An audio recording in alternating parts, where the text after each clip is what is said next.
वालेकुम।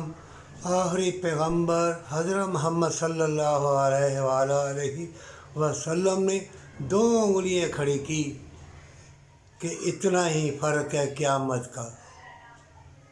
छोटी सी ज़िंदगी में कोई भी कलमा कलाम अगर पढ़ोगे, क्या हराम की कमाई से या अय्यारी, धोखाधड़ी और मिलावट वाली चीज़ें इंसान के अंदर जाएगी तो उसका दिल गुर्दा बदवा न देगा। वो जो बीमार हो जाएगा, कई बेलबास हो जाएंगे, बदकारी करेंगे पैसे के लिए, दो लुक़मों के लिए। ऐ मोमिन, तेरे दो लुक़मों में और दो नेकी के अल्फाजों में हमेशा की जन्नत है, और मौत को तू भूल गया है। और कई कहते हैं यहाँ अगर अंगूठा न लगाओगे तो काफिर हो जाओगे, यहूदी हो जाओगे। लानते करते हैं। अल्लाह की पनाह ऐसे लोगों की ज़बान से। एक दूसरे को गाली गलौज करोगे, कोई भी इंसान किसी की बर्बादी करेगा तो अपनी करेगा। है कौम के मुहाफ़िज़ो, तुम्हारा फ़र्ज़ है मोमिन मुसलमानों की मदद करना। अपने घर को संवारो।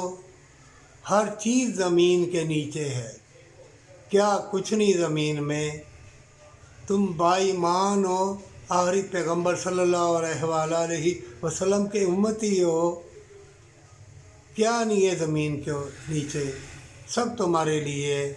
मोमिन बरकत वाली कमाई के साथ तौबा करेगा, अल्लाह तुम्हें हसीन प्यार मोहब्बत देगा, तंदुरुस्ती देगा, दर्द दिल भी हसीन देगा।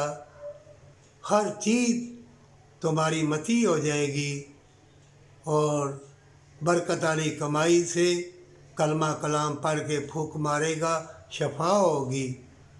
ये मत ख्याल कर कि हराम की कमाई से हाज उमरे और फूके या हफ्ज़ कुरान या मदरसे या शीशे वाली मसाजिद में चंदे दे के तो जन्नत ख़रीद लेगा, तंदुरुस्ती ख़रीद लेगा, नेकी ख़रीद लेगा। चलो, तंदुरुस्ती रहेगी, सब कुछ रहेगा, लेकिन ज़िंदगी न रहेगी। तुम्हारा पूरा जिस्म ज़िक्र अल्लाह का मोहताज, फिटकारे पड़ेंगी, ज़मीन भी थू थू करेगी, हर चीज़ तुम्हें दुरखाएगी। अब भी वक्त है, मरने से पहले कता तलकी का लिबास उतार दे, गले लगा ले यतीमों को, मस्कीनों को, जो भटक गए हैं उनको भी। मोमिन जब दुआ करे तो इस तरह कहना, परवरदिगारा जो शैतान के हत्थे चढ़ गए हैं मुझे भी माफ़ कर देना, उनको भी माफ़ कर देना, पर सच्ची तौबा के साथ।